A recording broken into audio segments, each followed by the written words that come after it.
우리는 살면서 다양한 의견을 듣고 그 의견들을 수용하며 살아갑니다. 그래서 여기저기 의견을 물어보고 조언을 받고 그 충고를 따라서 인생의 길을 걸어갈 때가 있습니다. 무언가를 선택하냐에 따라서 우리 인생의 판도가 전혀 달라집니다. 그래서 올바른 선택을 하는 것은 우리가 살면서 가장 중요하게 여기는 부분이 되어야 합니다. 대학교 등록 시즌이 되면 어느 학교를 등록해야 될지 고민하게 됩니다. 또 대학교에 간 이후에는 언제 군대를 가야 될지 고민하게 됩니다. 아마 대학생인 우리 군대 가기 전에 학생들을 물어보면 대부분이 엄청난 고민을 합니다. 1년 마치고 갈지 2년 마치고 갈지 아니면 4년을 마치고 장교로 갈지 여러 가지 갈래길 가운데서 고민하게 되는 것입니다. 또는 군대에 다녀와서는 대학교로 가서 대학원으로 가서 더 공부를 해야 될지 아니면 유학을 하러 가야 될지 아니면 취업 전선에 뛰어들어야 될지 고민하게 됩니다. 어떤 길로 어떻게 가야 될지 고심하게 되는 겁니다. 또 이성을 만나게 되면 이 사람과 지금 결혼을 해서 이 사람을 잡아둬야 되는 건지 아니면 좀 더 여유를 가지고 만나면서 자신들의 삶에 조금 더 충실해야 될지 또 고민하게 되는 것이죠. 어떤 것이 합리적인 선택인지 고민하면서 좀 더 나은 미래를 꿈꾸는 것이 우리의 인생이라고 할 수가 있겠습니다. 그래서 미래의 행복을 얻기 원해서 이 간격을 좁히고자 하는 노력이 있는데 아주 원초적인 노력이 있습니다. 점 보러 가는 겁니다. 자, 점 보러 가신 피부과 말고 점 보러 가신 적 있으십니까? 아니, 굳이 이렇게 고백 안 하셔도 되는데요. 네, 점 보러 가신 적 있으시지요? 실제 이제 무당집을 찾아가거나 가서 이제 신점을 보기도 합니다. 이제 점 보는 것을 제가 잘 모르기 때문에 전 점 보러 간 적이 없습니다. 그래서 한번 이렇게 클릭해 봤어요. 인터넷에 보니까 장군 보살, 하나 보살, 만신 작두여 장군, 태극도령, 진심예언가, 태천궁 서령, 미륵 약사함 이런 것들이 있더라고요. 유명한 분들은 과거에 한번 이렇게 열풍이 있었는데 전화 상담을 해서 번호 누르면 1번부터 20번까지 점 보러 주는 사람이 있어서 전화로 점을 보거나 그런 것들이 있었습니다. 이제 무속인이라고 우리가 부르기도 하는데 이 무속인은 신병을 얻어서 영통력을 얻어 신과 만나는 굿을 집행하는 사람이 무속인입니다. 그러니까 무속인은 신병을 알아야 되고 그 신병을 아는 사람이 이제 진짜라고 자기들끼리 얘기를 합니다. 어쩔 수 없이 신을 받지 않으면 살 수 없으니까 신을 받아서 그걸 통해서 점을 봐주고 굿을 해주면서 살아가는 사람입니다. 그러니까 무당이라고도 하고 무속인이라고도 합니다. 가면 여러 가지를 해준다고 그럽니다. 신점, 영점, 사주, 궁합, 사주팔자 익숙하신 내용들이죠. 이런 것들 여러 가지 것들을 해준다고 합니다. 그러니까 여기에 가면 다 있는 것이에요. 우리가 궁금해하는 것, 관계부터 여러 가지 우리가 어떤 것을 선택해야 될지 이런 것들을 쫙 펼쳐놓고 고르라고 말을 합니다. 이 점 보는 것이 얼마나 또 매력적인지 연예인 중에서도 신내림 받아서 무속인이 된 사람이 있습니다. 옛날에 그 개그 콘서트에서 황마담이라고 캐릭터로 나오신 분이 사업하다가 10억 부채를 안고 이제 사업은 망하고 이혼하게 되었습니다. 그리고 수행한 이후에 선사가 되었다고 해서 점 보는 일을 하고 있습니다. 또 탤런트 중에 정호근 씨라고 해서 30년 연기 생활하시다가 이분이 2015년도에 내림굿을 받아서 무속인이 되었습니다. 이분은 상처가 있습니다.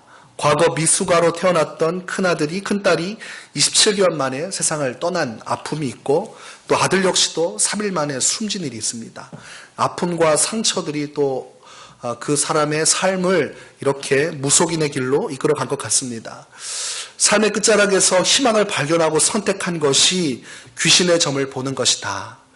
사람들은 그것이 얼마나 돈도 많이 벌고 또 좋은 일이 아닌가 생각할 수 있지만 영적으로는 굉장히 슬픈 일입니다. 그리고 그곳을 찾아가는 인생 또한 슬픈 것입니다. 서로가 앞길을 알 수 없고 또 방향도 모르면서 어떤 작은 희망이라도 잡기 위해서 무언가를 의지하고 있고 그것이 사람들이 흔히 하는 행동 중에 하나라는 것은 참 안타까운 일 중에 하나라고 할 수 있습니다. 철학자 장폴 사르트는 이렇게 얘기했습니다. 우리 인생이라는 것이 탄생과 죽음 사이의 선택이다. 우리가 태어나서 죽을 때까지 항상 선택을 하며 살아간다고 이야기를 합니다. 수많은 선택이 있죠. 여러분들 아침에 눈을 떠도 오늘 아침에 무엇으로 하루를 시작할까 선택하게 되죠. 점심 메뉴 고르는 것부터 오늘 입을 옷부터 또 내일 만나게 될 한 주간의 스케줄도 선택을 하게 됩니다. 두 명의 사람들이 만나자고 하면 우선적으로 누구를 만나야 될지 우리는 항상 선택을 합니다. 오늘 이스라엘 백성들은 자신들의 운명을 건 선택을 해야 됩니다. 앞으로 갈지 뒤로 가야 될지 고민을 할 수밖에 없는 일입니다. 하나님의 약속을 따라 그 믿음의 길을 걷다가 가나안 땅 정복을 위해서 12명의 정탐꾼을 그곳으로 보냅니다. 40일 동안을 그 땅을 두루 다닌 사람들이 이제 들어와서 모든 백성 앞에서 이거를 공표하게 되어 있습니다. 그러니까 백성들은 기대인 반 설레 반으로 이 시간을 기다리고 고대하고 있었습니다. 왜냐하면 우르르 모여서 그 수많은 사람들이 가나안 땅으로 들어가야 되는데 그 땅에 대한 정보를 들어야 마음의 준비를 하고 갈 수 있는 것입니다. 본문 25절에 보니까 40일 동안 땅을 정탐하기를 마치고 돌아왔다고 되어 있습니다. 그리고 그들이 이제 보고를 하기 시작합니다. 당신이 우리를 보낸 땅에 간즉 과연 그 땅에 젖과 꿀이 흐르는데 이것은 그 땅의 과일이니이다. 이제 과일의 것을 보여줍니다. 그러니까 백성들이 모두 다 그 과일을 보면서 와 얼마나 좋습니까? 이제 하나님께서 주실 저 과실이 가득한 땅에서 마음껏 먹고 마음껏 누리면 되는 겁니다. 이제 고생 끝 행복 시작입니다. 그렇게 홍해 가를 때도 죽을까봐 두려워했고 수많은 위기 속에 있었지만 이제 드디어 저 과실을 마음껏 누릴 수 있게 되었습니다. 본문 28절과 29절에 또 이렇게 말씀합니다. 그러나 그 땅 거주민은 강하고 성읍은 견고하고 심이 클 뿐 아니라 거기서 아낙 자손을 보았으며 아말렉인은 남방 땅에 거주하고 헤딘과 여부스인과 아모레인은 산지에 거주하고 가나안인은 해변과 요단가에 거주하더이다. 이제 브리핑을 하는 겁니다. 가봤더니 거주민들이 상당히 강하게 보였다. 그리고 성읍은 엄청나게 견고했다. 그리고 클 뿐만 아니라 아말렉 자손을 보았더니 아말렉인을 보았더니 그 모든 사람들이 다 거대한 사람이었다 이것입니다. 그래서 누가 어느 지역에 사는지 면밀하게 세밀하게 보고를 합니다. 그 사실을 기반으로 해서 보고를 하고 있는 것이지요. 자, 여러분들이 들을 때 강하고 거대했으며 힘이 있었다 이렇게 평가하는 것을 들으면 여러분 마음에 어떤 마음이 들겠습니까? 부담이 찾아오겠지요. 저 과실을 보면 좋은데 그 뒤에 이어져 나온 객관적인 보고가 마음을 불편하게 할 것입니다. 그러면서 이제는 이 사람들이 개인의 평가, 주장을 하기 시작합니다. 객관적인 내용을 브리핑하고 자신들이 느낀 바를 이야기하는데 의견이 두 가지로 나뉩니다. 10명과 2명의 의견이 다릅니다.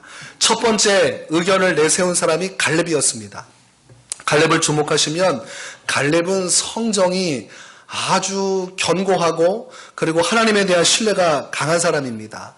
오늘 본문의 내용도 그런 취지에서 이해하시면 받아들이기가 쉽습니다. 이 갈렙이 30절에 갈렙이 모세 앞에서 백성을 조용하게 하고 이르되 자 조용히 하십시오 말하고 우리가 곧 올라가서 그 땅을 취하자 등이 이기리라. 아무런 설명이 없습니다. 지금 한 가지만 얘기하는 겁니다. 그냥 가면 우리가 그 땅을 차지할 수 있다. 이렇게 이야기를 합니다. 그런데 이제 반대쪽에서 10명이 이제 구체적으로 이야기를 합니다. 31절 말씀에 그와 함께 올라갔던 사람들은 이르되 우리는 등이 올라가서 그 백성을 치지 못하리라. 그들은 우리보다 강하리라. 그러니까 갈렙은 가면 이길 수 있다는 것이고 10명은 그 백성이 너무 강해서 아무리 봐도 이길 승산이 없다 이런 얘기를 하고 있습니다. 그리고 부연 설명을 합니다. 32절과 33절입니다. 이스라엘 자손 앞에서 그 정탐한 땅을 악평하여 이르되 우리가 두루다니며 정탐한 땅은 그 거주민을 삼키는 땅이요 거기서 본 모든 백성은 신장이 장대한 자들이며 거기서 네피림 후손인 아낙 자손의 거인들을 보았나니 우리는 스스로 보기에도 메뚜기 같으니 그들이 보기에도 그와 같았을 것이니라. 지금 두 번째 의견은 가나안 땅에 대해서 그쪽으로 가게 되면 우리에게 닥칠 것은 비극이다 라고 얘기합니다. 그곳에 가게 되면 문제가 뭐냐면 객관적으로 봤을 때에 그곳의 거주민은 너무나 크고 강했으며 그뿐만이 아니라 그 백성들 가운데서 네피림 후손, 네피림은 고대 영웅입니다. 고대의 이름을 떨쳤던 영웅들의 후손인 이 거인족이 살고 있어서 그 백성을 함락한다고 할지라도 이 거인족 앞에서는 다 죽을 것이다. 이렇게 이야기를 하고 있습니다. 아무리 생각해도 객관적인 전력으로는 이길 수가 없다 이것입니다. 우리가 남한과 북한 사이를 이야기할 때 전투력을 비교합니다. 북한의 비행기 몇 대, 배 얼마큼, 잠수정 얼마, 남한 얼마해서 이 전투력을 비교해서 전쟁하면 누가 우위에 있는지를 군대에서는 계속 보여줍니다. 그것처럼 객관적인 내용을 가지고 이 10명이 지금 백성들을 설득을 하고 있습니다. 여러분 같으면 갈렙을 따라서 갈 수 있다. 가보자 해보겠습니까? 아니면 10명이 객관적인 사실을 브리핑한 것을 듣고 이거 좀 문제가 있는 거 아닌가 생각하시겠습니까? 여러분 같으면 어느 쪽을 솔직하게 말씀하십시오. 지금 제가 이제 모세입니다. 이제 여러분을 따라서 가나안 땅에 가야 되는데 2명은 무조건 가자 이렇게 얘기하고 있고 10명은 상황을 설명하면서 안 되는 이유를 조목조목 설명해서 왜 안 되는지를 설득했습니다. 어떤 것을 선택하시겠습니까? 다 지금 안 간다고 하시는 거죠? 사람 심리가 다 똑같습니다. 이스라엘 백성들이 설득에 넘어갔습니다. 2명은 무조건 가면 된다 이렇게 얘기를 하고 10명은 가면 안 되는 이유를 조목조목 설명을 하니까 이 모든 백성들이 그때부터 심각한 번뇌에 빠지면서 누가 봐도 큰 백성들이 눈에 아른거리는 거예요. 지금 중요한 것은 백성들은 본 적이 없습니다. 이 10명 얘기만 듣고 있는 거예요. 근데 눈앞에 거대한 족속들이 보여지고 그 위에 거인이 보여지고 그리고 그 뒤에 있는 거대한 성이 보이고 자신들을 보니까 동네 아줌마 아저씨 같은 자신들의 모습을 보니까 도저히 이길 수 없다는 생각이 들기 시작합니다. 그리고 가장 결정적인 것은 메뚜기 발언입니다. 메뚜기 발언. 이 메뚜기 발언이 이 백성들 마음속에 비수와 같이 꽂힌 거예요. 메뚜기를 한번 상상해 보십시오. 거대한 성읍 앞에 있는 작은 메뚜기. 야, 그걸 이 백성들이 동시에 다 느낀 거예요. 우리가 거기 가면 그 앞에서 메뚜기 같다고 하면서 메뚜기처럼 자신들이 받아들여지니까 도저히 이 길은 갈 수 없는 것이다. 그래서 그 다음부터 문제가 생깁니다. 백성들이 돌변해서 그때부터 울부짖으면서 통곡하면서 밤새 고통스러워하는 내용들이 담겨져 있습니다. 그리고 모든 원망과 불평이 또 어디로 갑니까? 사람은 스트레스를 받으면 어딘가는 풀어야 됩니다. 아무데도 안 푸는 사람은 집에 와서 배우자를 때려잡지요. 잘 푸셔야 됩니다. 어딘가 와서 푸셔야, 운동으로 풀든 뭐 취미로 풀든 풀어야지. 근데 지금 백성들이 이제 쌓여서 앞만 보고 오다가 가는 땅이 죽음의 땅이라고 하니까 어디에다 쏟아내냐면 지금 또 모세하고 아론에게 쏟습니다. 홍해 앞에서도 그렇게 하더니 무슨 사건만 벌어지면 지도자한테 가는 거예요. 그래서 이들이 무슨 생각을 했냐면 이제 지휘관을 새로 세워서 이제 저 앞으로 죽음의 땅으로 가지 말고 다시 애굽으로 돌아갑시다. 죽더라도 애굽 앞에서 죽고 그 홍해 앞에서 죽었어야지. 아니 우리가 여기까지 와가지고 이런 개죽음 당할 거면 우리가 한 고생이 무슨 의미입니까? 설득력이 있습니까? 제가 그 당시에 있었으면 저 따라서 애굽 가셨겠지요? 자, 일어납시다 여러분. 이제 모세와 아론은 아무런 도움이 되지 않습니다. 그래서 백성들이 새로운 지도자를 세우고 다시 애굽으로 돌아가려고 합니다. 그때에 민수기 14장 너머에 보면 여호수아와 갈렙이 다시금 뛰쳐 올라옵니다. 이제 여호수아는 모세 이후에 이제 후계자가 되어서 하나님의 백성을 이끌을 영도자입니다.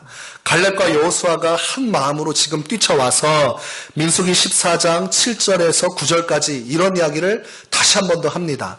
이스라엘 자손의 온 회중에게 말하 이르되 우리가 두루다니며 정탐한 땅은 심히 아름다운 땅이라. 여호와께서 우리를 기뻐하시면 우리를 그 땅으로 인도하여 들이시고 그 땅을 우리에게 주시리라. 이는 과연 젖과 꿀이 흐르는 땅이니라.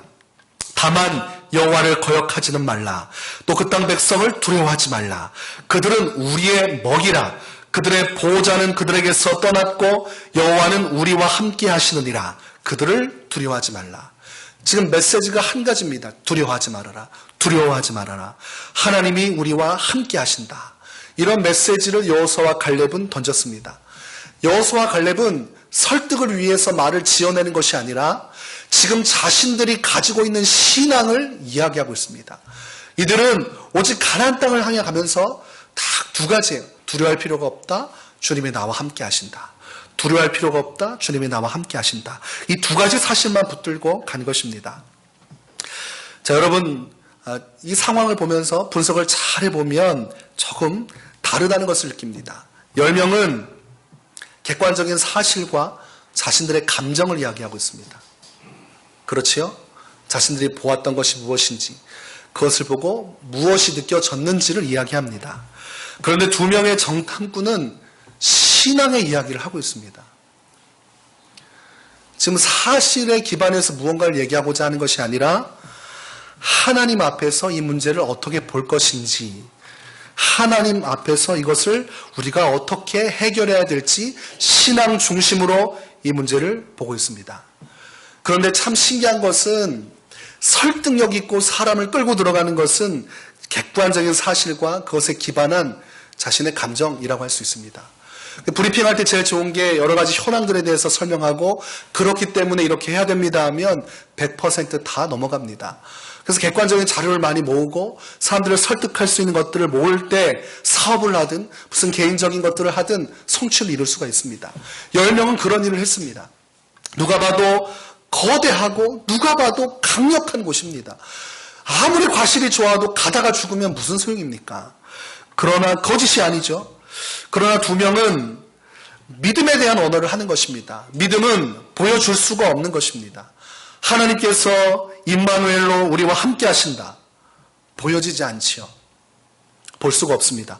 하나님은 보여지지도 않고 만져지지도 않고 느껴지지도 않으니 이 신앙에 대한 이야기를 할 때 백성들은 받아들일 수가 없었던 것입니다. 도마가 예수님의 부활하심의 소식을 들었습니다. 그런데 받아들여지지가 않았습니다. 그래서 뭐라고 말하냐면 요한복음 20장 25절에 다른 제자들이 그에게 이르되 우리가 주를 보았노라 하니 도마가 가로되 내가 그 손의 못자국을 보며 내 손가락을 그 못자국에 넣으며 내 손을 그 옆구리에 넣어보지 않고는 믿지 아니하겠노라. 도마도 믿음이 있는 사람인데요. 지금 자신이 받아들일 수 있는 한계 이상의 정보가 들어오니까 못 받아들이는 거예요. 도마는 무언가 보아야 하고 확신을 가질 때 자기는 움직이겠다는 것이지만 다른 제자는 보았지만 자신은 못 봤으니 내가 보기 전에는 너희가 한 믿음의 말을 나는 받지 않겠다는 것입니다. 그런데 여기서 끝나야 되는데 성경이 이 도마의 발언을 기록하고 나서 또 후에 또 기록합니다. 예수님께서 나타나셔서 도마에게 말씀하신 이야기입니다.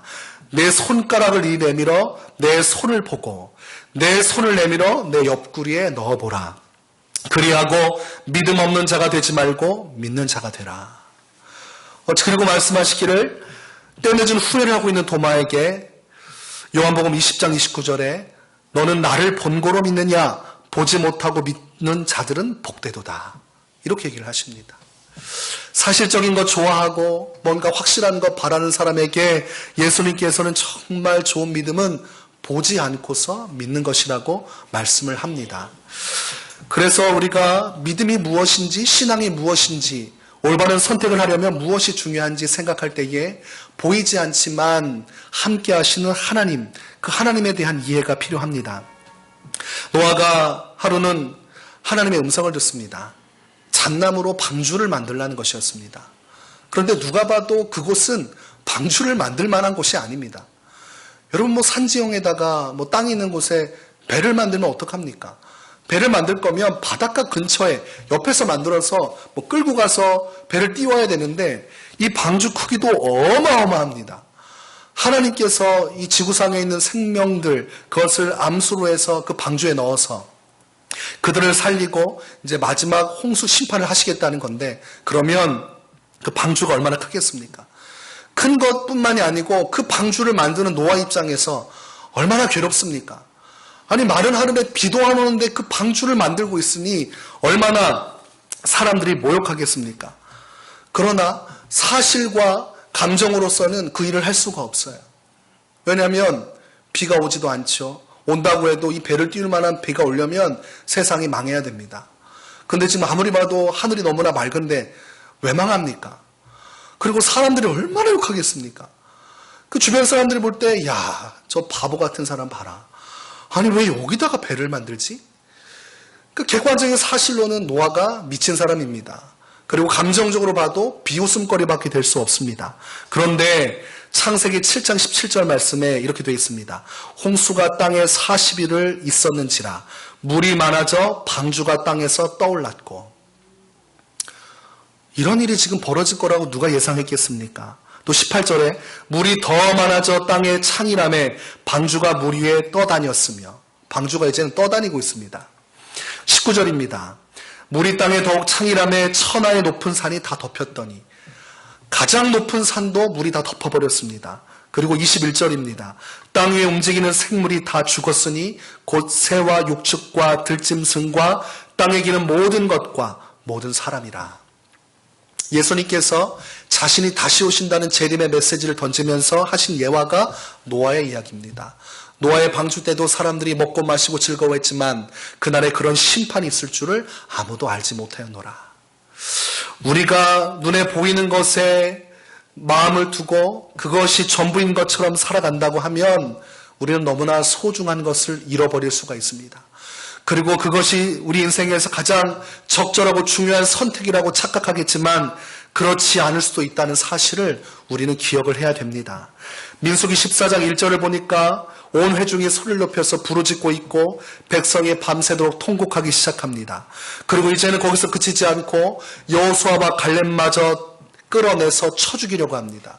이제는 듣기 싫은 소리를 하는, 믿음의 소리를 하는 사람을 다 죽여버려야 자신들이 돌아갈 수 있는 것입니다.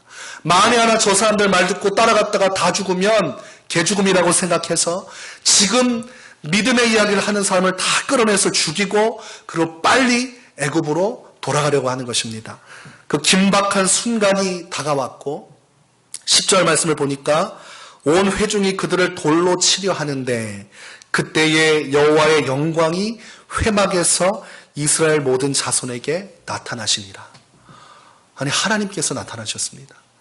여러분, 이것은 기쁨의 찬가가 아니고 비극의 시작입니다. 이때에 하나님이 나타나지 마셨어야 되는데 그들이 믿음을 저버리고 사실과 그 감정에 따라 선택하고 패도적으로 움직이니까 하나님께서 나타나셨습니다. 이후의 스토리는 여러분이 너무나 잘 알 것입니다. 하나님의 분노를 백성들이 감당하지 못하고 오직 여호수아와 갈렙을 제외한 전 이스라엘 백성들은 가나안 땅에 들어가지 못합니다.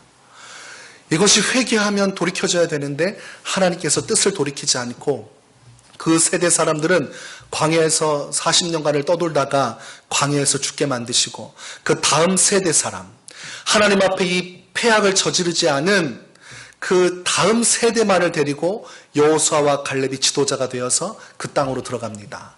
모세도 자신이 저지른 죄의 대가를 지고 그 땅을 바라만 볼 뿐 가나안 땅에 들어가지 못합니다. 그들은 올바른 선택을 한다고 했고 그것이 살 길이라고 했지만 결국 잘못된 선택으로 인해서 그들의 인생은 망하고 말았습니다. 정말 중요한 것은 이 10명의 정탐꾼과 2명의 정탐꾼의 차이가 있었는데 그것은 하나님입니다. 10명의 정탐꾼의 말은 기가 막히게 현실적이었고 사람들의 마음을 그럴듯하게 움직였지만 그 모든 내용에는 하나님이 없습니다. 하나님이 없어요. 하나님이 없는 현실 그대로를 이야기하면서 그것이 우리가 살 길이라고 했지만 정작 2명이 말했던 그 하나님, 살아계신 하나님이 얼마나 위대한지를 알았다면 이런 선택하지 않았을 것입니다. 우리가 인생 살아갈 때 이 10명처럼 살아갈 때가 있습니다. 하나님을 제외하고 주어진 현실과 상황을 통해서 결정을 내리는 것입니다. 그러나 그것이 하나님 앞에 옳지 못하다는 것을 우리는 깨달아야 됩니다. 아무리 객관적으로 좋은 데이터와 확실한 증거물이 없어도 성경은 믿음이라는 것은 하나님에 대한 신뢰요. 아무리 현실 속에 아무것도 보이지 않아도 하나님이 함께 계시면 모든 것이 달라질 수 있다고 말씀합니다. 신앙은 현실 속에 하나님을 모시고 그 하나님을 포함해서 결정을 내릴 때 올바른 선택을 할 수가 있는 것입니다. 제가 군생활할 때 스트레스가 많았습니다. 초임 장교로 들어갔는데 멋있는 줄 알았는데 하나도 안 멋있는 거예요. 왜냐하면 고생이 너무 많고 조금 계급이 올라가면 모를까 계급이 낮으니까 뭐 물론 병사들이 볼 때는 이게 높겠죠. 장교고 소위니까. 근데 가서 맨날 부대 작업만 시키고 저보고 오더니 뭐 팻말 하나 만들어 오라고 그러죠. 뭐 진지 막 만들라고 하죠. 제가 공사장에서 훈련받고 온 게 아니라 군대 훈련받고 왔는데 오자마자 자꾸 창고 정리하라고 그러고 뭐 이렇게 만들라고 그래서 제가 공사장에서 좀 훈련을 받고 왔어야 되는 게 아닌가. 뭐 이런 생각을 했습니다. 매일 하는 게 부대 정비고 뭐 이런 것들이에요. 그래서 그때 고민을 많이 하고 있을 때 제 위치위관이 아주 나쁜 사람이었습니다. 그렇게 저를 괴롭히면서 교회를 못 가게 했습니다. 아니 장교를 교회 못 가게 하는 게 어디 있습니까? 아니 병사들도 자유롭게 군생활하면서 종교의 자유가 있는데 저를 막 박해하는 거예요.